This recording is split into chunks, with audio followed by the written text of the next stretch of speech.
Chapter 4. Eric walked towards the door and stuck his head out through it into the hallway. "Annie!" he shouted up the stairs. "Yes!" her distant voice tinkled down to them. "Do you want to come and see the birth and death of a star?" called Eric. "Seen it already," she sang back. "Loads of times." They heard her feet pattering down the stairs, and a second later she stuck her head round the door. "Can I have some crisps?" "If we've got any," replied Eric. "And if we do, you're to bring them into my library and share them with George." "Okay." Annie smiled sweetly and disappeared into the kitchen. They heard the noise of cupboard doors being flung open. "You mustn't mind, Annie," said Eric gently, without looking at George. "She doesn't mean any harm. She's just..." He trailed off and went over to the far corner of the room, where he started fiddling around with a computer George hadn't noticed before. He'd been too fascinated by the other objects to look at the flat silver screen with its keyboard attached. It was strange that George hadn't spotted the computer straight away. He really wished he could persuade his mum and dad to buy him one. He was saving up his pocket money for a computer, but at the current rate, 50p a week, he calculated it was going to take him about 8 years to afford even a really rubbish second-hand one. So instead, he had to use the clunky, slow old machines at school that crashed every 5 minutes and had sticky fingerprints all over the screen. Eric's computer was small and glossy. It looked powerful and neat, the sort of computer you might find on a spaceship. Eric hit a couple of buttons on the keyboard and the computer made a sort of humming noise while bright flashes of colour shot across the screen. He patted the computer happily. "You have forgotten something," said a strange mechanical voice. George jumped out of his skin. "Have I?" Eric looked confused for a moment. "Yes," said the voice. "You have not introduced me." "I'm so sorry," exclaimed Eric. "George, this is Cosmos, my computer." George gulped. He had no idea what to say. "You have to say hello to Cosmos," said Eric in a side whisper to George. "Otherwise he'll get offended." "Hello, Cosmos," said George nervously. He'd never spoken to a computer before. He didn't quite know where to look. "Hello, George," replied Cosmos. "Eric, you have forgotten something else." "What now?" said Eric.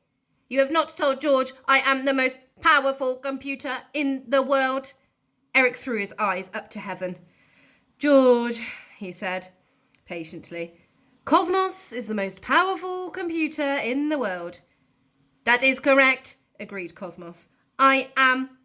In the future, there will be computers more powerful than me, but there are none in the past or present." "Sorry about this," Eric whispered to George. "Computers can be a bit touchy sometimes." "I am cleverer than Eric too," boasted Cosmos. "Says who?" said Eric crossly, glaring at the screen. "Says me," said Cosmos. "I can compute billions of numbers in a nanosecond, in less time than it takes you to say Cosmos is great. I can compute the life of planets, of comets, of stars, and of galaxies before you can say Cosmos is the most impressive computer that I have ever seen. He is truly incredible. I can..." All right, said Eric. "Cosmos, you are the most impressive computer we have ever seen. Now, can we get on? I want to show George how a star is born." "No," said Cosmos. "No?" said Eric. "What do you mean, no?" "You ridiculous machine." "I don't want to," said Cosmos snootily. "And I am not ridiculous. I am the most powerful computer that has ever been." "Oh, but please," pleaded George, interrupting him. "Please, Cosmos, I really want to see how a star is born. Please, won't you show me?" Cosmos was silent. "Oh, go on, Cosmos," said Eric. "Let's show George some of the wonders of the universe." "Maybe," replied Cosmos sulkily. "George doesn't have a very high opinion of science," Eric went on. "So this is our chance, Cosmos, to show him the other side of science." "He must take the oath," said Cosmos. Good point. Clever, Cosmos, said Eric, leaping over to the blackboard. George turned and studied the writing on it more closely. It looked like a poem. George, said Eric, do you want to learn about the greatest subject in the whole universe? Oh, yes, exclaimed George. Are you prepared to take a special oath to do so? To promise that you will use your knowledge only for good and not for evil? Eric was staring at George intently from behind his big glasses. His voice had changed. He now sounded extremely serious. This is very important, George. Science can be a force for good, but as you pointed out to me earlier, it can also do great harm. George stood up straight and looked Eric in the eye. I am, he confirmed.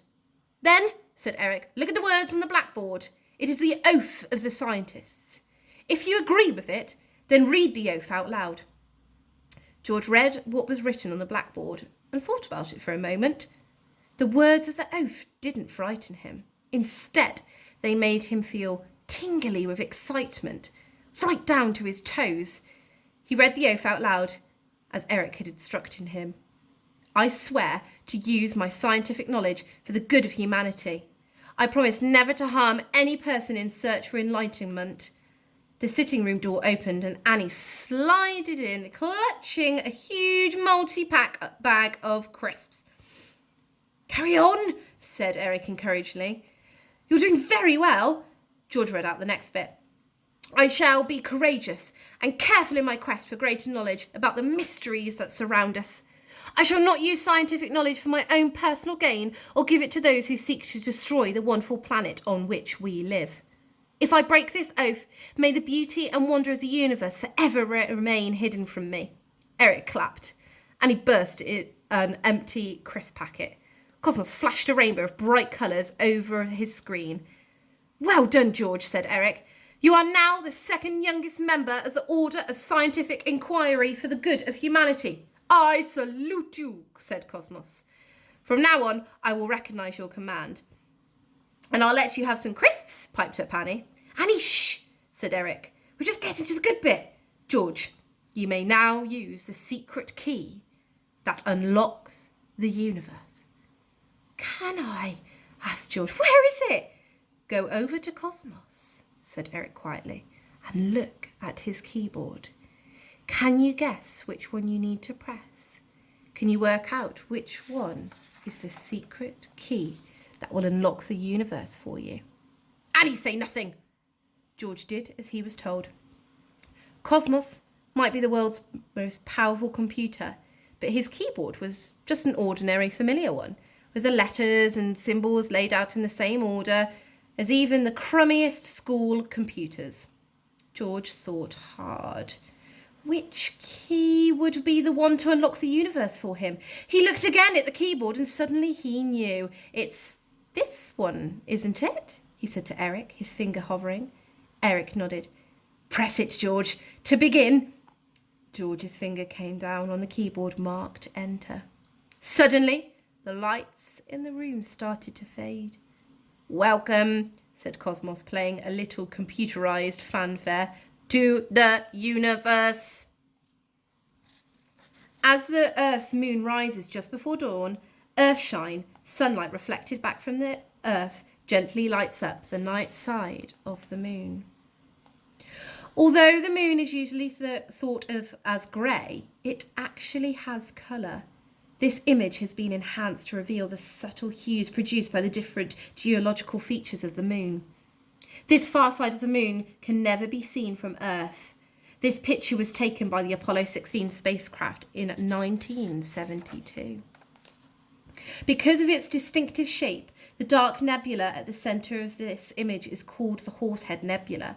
It is silhouetted against an immersive nebula called IC 434, which is bright because the hydrogen gas inside it is being lit up by hot stars. It takes light 1,500 years to reach the Earth from there. These pillar-shaped cosmic clouds are made of hydrogen and dust. They contain undeveloped stars and are called the pillars of creation. The centre of the Milky Way. This cannot be seen with our eyes because there is cosmic dust in front of it. But this picture was taken in infrared light. which allows us to see hundreds of thousands of hidden stars. Within the white dots at the centre is a supermassive black hole. An ultraviolet light picture of the sun. In the top right of the picture, a hot cloud of plasma gas is erupting. The kind of eruption is called a solar prominence. Proxima Centauri, the red dot at the centre, is the closest star to the sun. Light takes 4.22 years to travel from there to the Earth.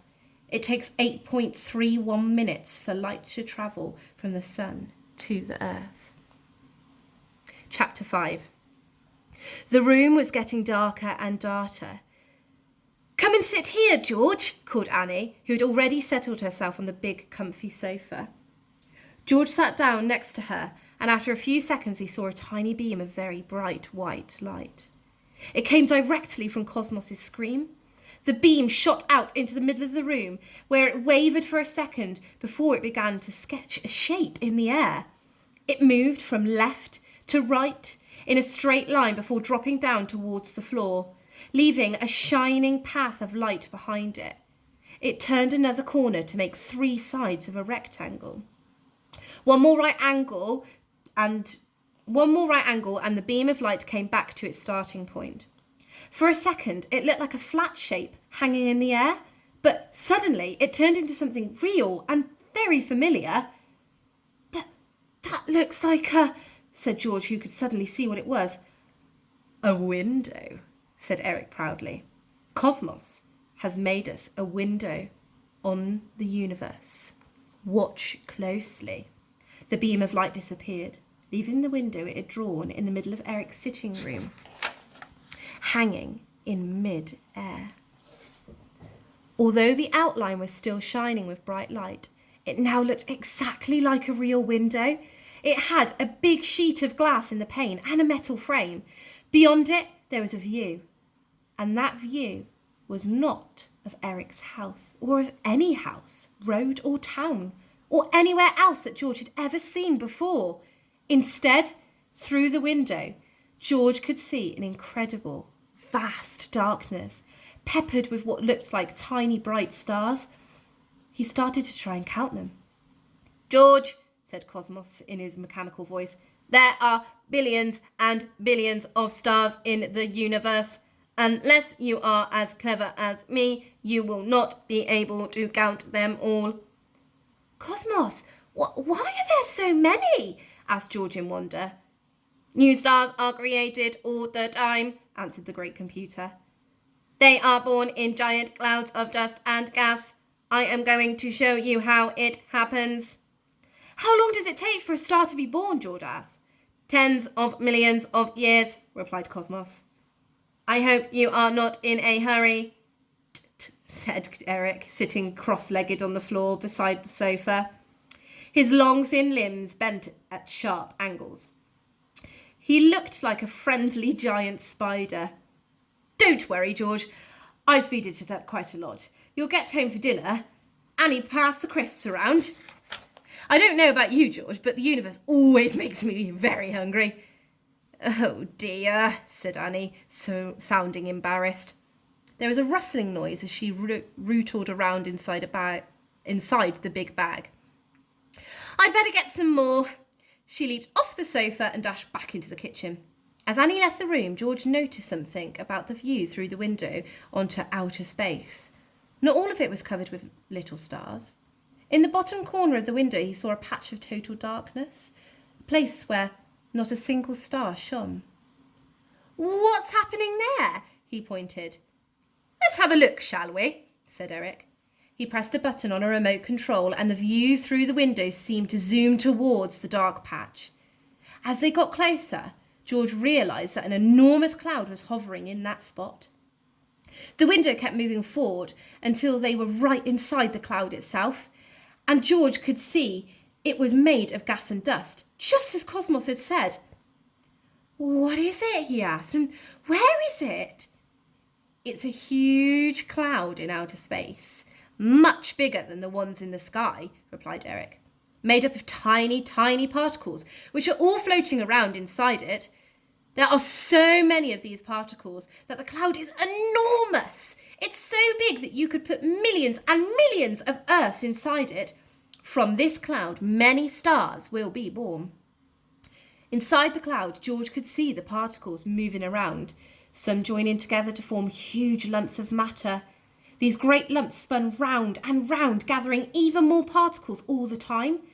But as the particles joined together, the spinning lumps weren't getting bigger. Instead, they seemed to be getting smaller, as though something was squeezing them. It looked like someone was making gigantic dough balls in outer space. One of these giant balls was quite close to the window now, and George could see it spinning round, getting smaller and smaller all the time. As it shrank, it became hotter and hotter, so hot that George could feel the heat from where he sat on the sofa, and then it started to glow with a dim but frightening light. "Why is it glowing?" asked George.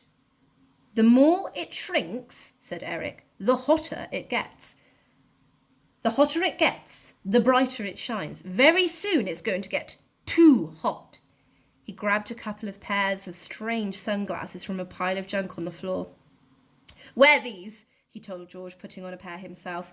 "It'll soon be too bright for you to look at without glasses." Just as George put on the very dark glasses, the ball exploded from the inside, throwing off its outer layers of burning hot gas in all directions. After the explosion, the ball was shining like the sun. "Wow," said George. "Is that the sun?" "It could be," Eric replied. "That's how stars are born, and the sun is a star.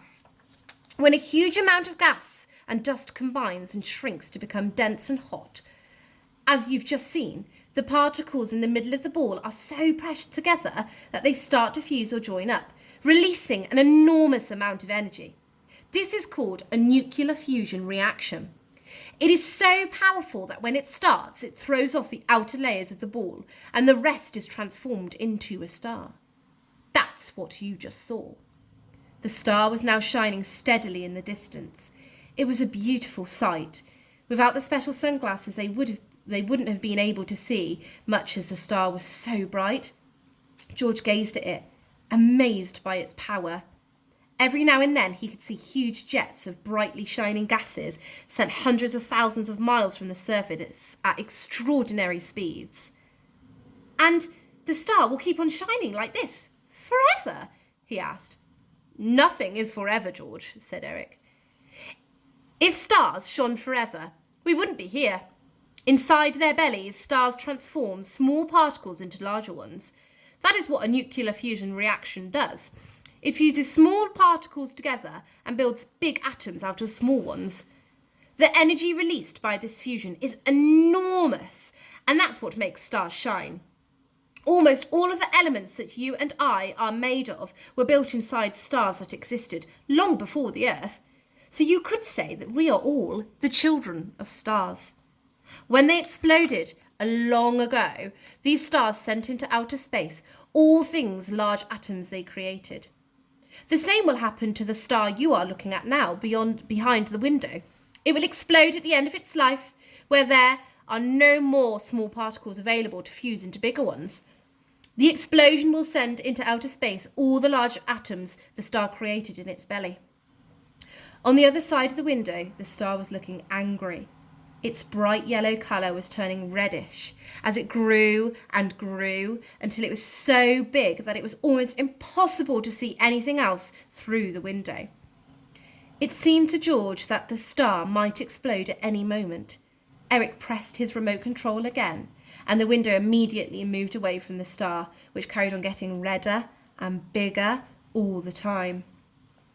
"Isn't it amazing?" exclaimed Eric. "At first the ball shrinks and gives birth to a star, and then the star gets bigger and bigger, and now it is about to explode.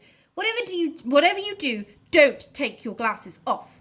George watched the star in fascination. Suddenly, long after it had reached a size no one could have imagined, the most powerful explosion George had ever seen happened just in front of him. The whole star blew up, sending into outer space enormous quantities of light and red-hot gases, including all the new atoms it had created. After the explosion, George saw that all that was left of the star was a beautiful new cloud, full of extraordinary colours and new materials. "Ooh, ah," he said. It was like watching the most incredible firework display. "You see," said Eric. "With time, the colourful cloud you now see will mix with other clouds, ones from far distant stars that have also exploded. As they cool down, all the gases from these clouds will mix together into an even bigger cloud where stars will be born again. Near where these new stars appear, the leftover elements will gather together to become objects of various sizes, but no one big enough to become stars themselves. Some of these objects will become balls, and with time, these balls will turn into planets. In real life, it takes a very long time for all this to happen. Tens of millions of years. Wow!" George was fascinated. "But we haven't got that much time to wait, and you need to get home for your supper," said Eric, going over to Cosmos and pressing a few more keys. "So let me speed it up a bit. Here we go." In the blink of an eye, the tens of millions of years Eric was talking about had passed. The gas from the explosion of dozens of stars had gathered into an immense cloud. Within this cloud, new stars were appearing everywhere until one formed just in front of the window. That star's brightness made all of the other stars very difficult to spot. Some distance away from the new star, the gas left over from the cloud was becoming very cold and had started to gather into small icy rocks. George saw that one of these rocks was heading straight for the window. He opened his mouth to warn Eric, but the rock was travelling far too quickly.